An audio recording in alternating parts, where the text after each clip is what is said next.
The two Atlanta police officers charged in the death of Rayshard Brooks have until 6 o'clock tonight Eastern Time to turn themselves in. Fired Officer Garrett Rolfe, who prosecutors say shot Brooks twice in the back, faces 11 charges, including felony murder. Officer Devin Brosnan is charged with aggravated assault and other crimes. Last night, demonstrators staged a so-called die-in, is what they're calling it, outside police headquarters. The department says it was experiencing a higher than usual number of officers calling out for their shifts. Mark Strassmann is following this part of the story in Atlanta, where the DA is calling the officers' actions excessive. I don't know what I would have done if I would have seen that for myself, but I felt everything that he felt just by hearing what he went through. Tamika Miller is Rayshard Brooks' widow.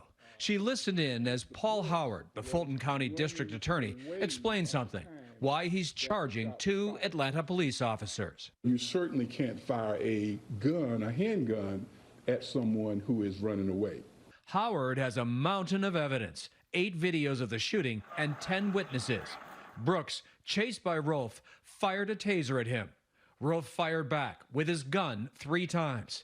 But investigators concluded Brooks was not a threat.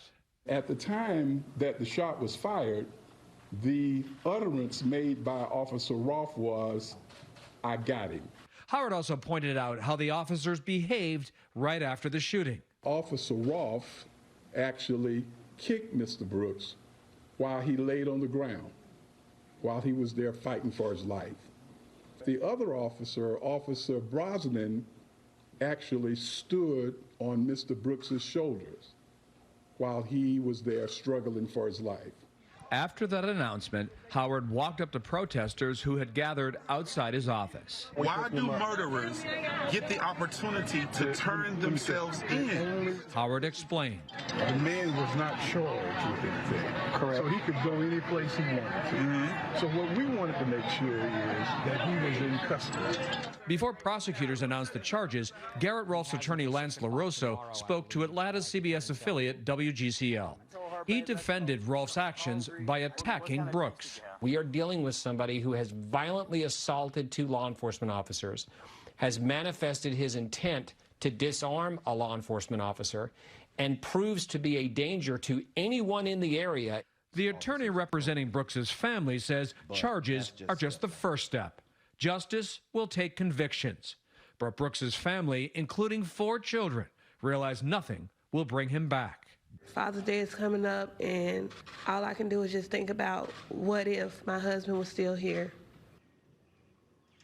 You've already heard that after the DA announced charges that many police officers here called in sick. But the Atlanta Police Department denies reports that many police officers in every zone walked off the job in protest and insisted the city is safe.